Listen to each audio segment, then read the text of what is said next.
Another theory about the light, we technically don't know what it is.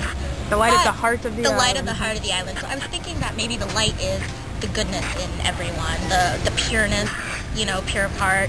So the reason the man in black, when he went down there, when Jacob pushed him in, his brother, was because he wasn't pure of heart. You know, he like spewed him back out. Exactly, and made him evil, you know? So when Jack was down there, it kind of spit him back out towards the end of the episode. So it kind of made me think like maybe he like came like full circle. He was completely pure of heart. He had like realized that there's more to life than just like, you know, like Jacob's mother had said, like, people want the light because they want more in life. Men are They're greedy. very greedy. Human beings are very greedy. So I think Jack finally came to that point in his life where he reached nirvana, kind of say, you know. He reached enlightenment. He had. Why was Desmond special?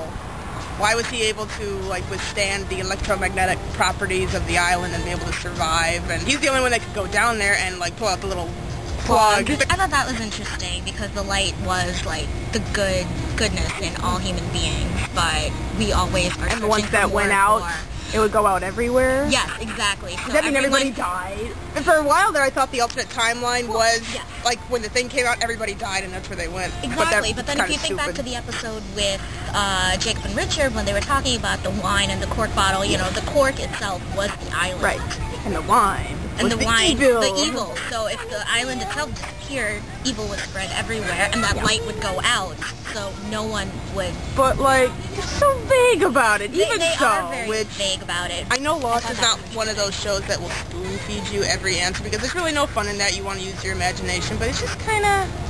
If they're relying on the whole spirituality, religion... They always garbage. call the religion, and a lot of the stuff that I read, people were going off of Jacob was Jesus, you know, the man in black was Satan.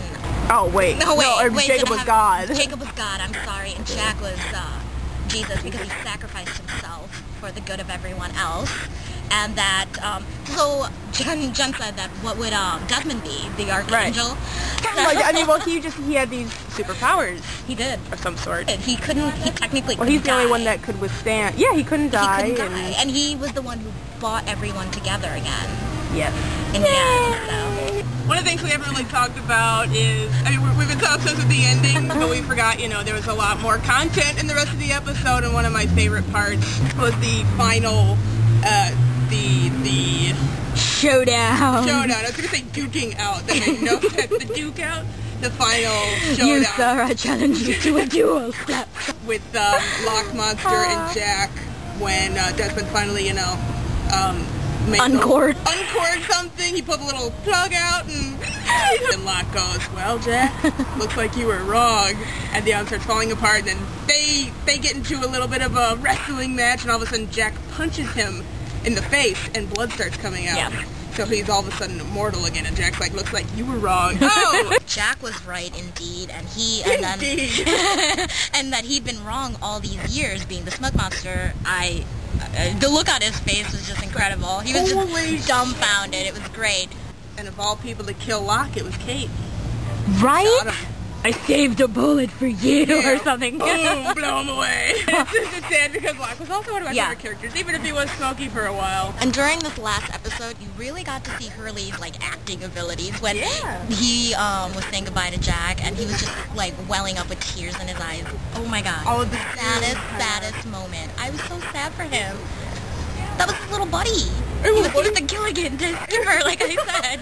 I guess my biggest complaint about the whole limbo thing, the sideways universe, whatever, I'm so sick of. I wish that the alternate universe was real, because I thought it was really great how, even though that these people, like, let's say they never crashed on the island, they were still coming together. They were destined to meet. Like, they were somehow. destined to meet. Like, I thought that would be much cooler if it was real, rather than like, oh, it's limbo. We're all spirits. They made it up because they were so important in each other's lives. Like they knew each other, like, you know, they trusted each other for some reason. They didn't know why. They felt this connection.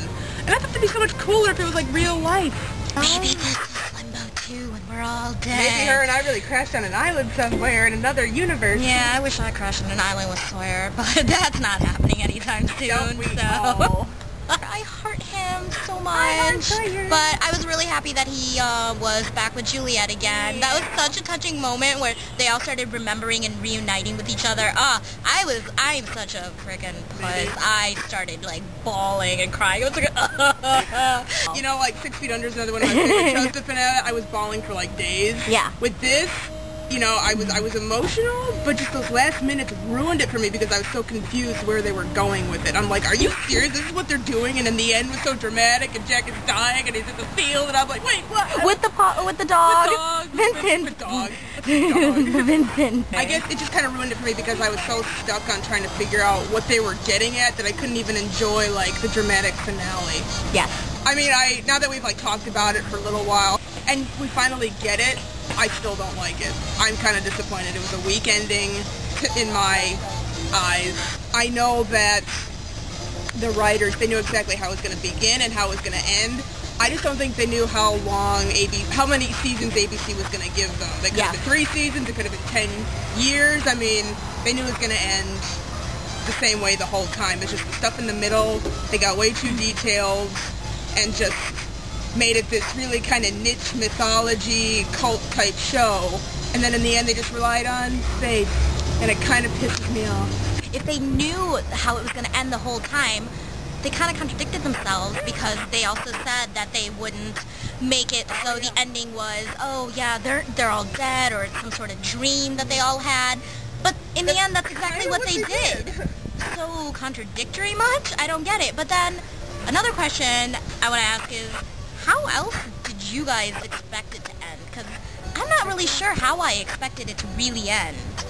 I mean, I'm not happy exactly, thrilled with the ending, but I mean, it was okay. How did I really expect it to end? How did you guys think it would end? I have no idea how it was going to end. I thought they were going to, not wrap it up perfectly and put a little bow on it, go like, here you go, you know, this is how it ends. Happy ending, everyone's together. I didn't expect that to happen. In a way, I kind of did. I expected a little bit more, since they put in so much effort with such delicate, detail-oriented storyline that they just kind of like did a little fluff piece at the end, and that's how they wrapped it up. And I expected more. That's all. I really did. We're disappointed.